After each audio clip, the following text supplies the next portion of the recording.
سورۃ الجاسیہ آیت 23 میں آتا ہے افرأیت من اتخذ الہہ ہواہ، کیا دیکھا تم نے اس شخص کو جس نے اپنی خواہش نفس کو اپنا خدا بنا رکھا ہے.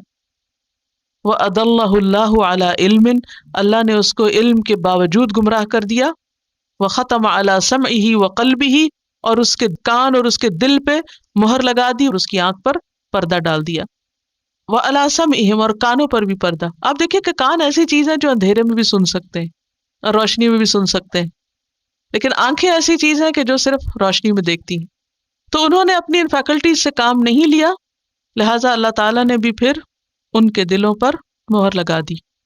تو ان آیات سے یہ پتہ چلتا ہے کہ سینے کا حق کے لیے کھل جانا اللہ کی بہت بڑی نعمت.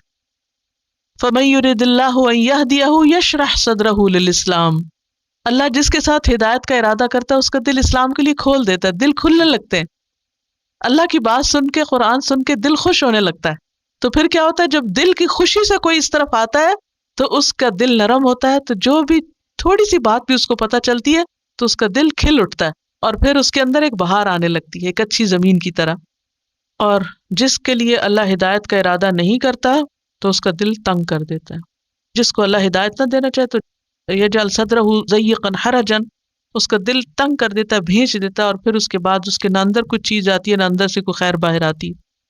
ایک اور بات جو یہاں سے ہمیں پتہ چل رہی وہ یہ ہے کہ انسان کو بہت زیادہ اپنی ذات پہ اور اپنی سوچ پہ اور اپنی تھنکنگ اور اپنے آپ پہ بہت زیادہ مان نہیں ہونا چاہیے، اعتماد نہیں ہونا چاہیے اور اوور کانفیڈنٹ نہیں ہونا چاہیے کہ میرے پاس اتنی ڈگریاں، اتنا نالج ہے، میں اتنا کچھ جانتا ہوں، لہٰذا مجھے کسی اور چیز کی ضرورت نہیں ہے.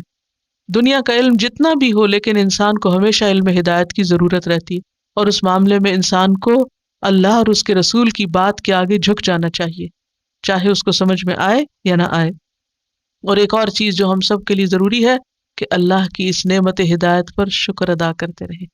یہ جو اللہ نے ہم کو یہاں آ کر بیٹھنے کی توفیق دی ہے، یا پڑھنے کی، یا کتاب کو سمجھنے کی، یا لکھنے کی، یا کچھ بھی، تو اس پر ہم سب کو اللہ کا شکر ادا کرنا چاہیے، کیونکہ دلوں کا سخت ہونا بدبختی کی علامت ہوتی، اور دلوں کا اللہ کی طرف رجوع کرنا اور اس کتاب سے محبت کرنا اللہ کی رحمت کی علامت ہوتی ہے. ختم اللہ علی قلوبہم وعلی سمعہم وعلی ابصارہم غشاوۃ ولہم عذاب عظیم.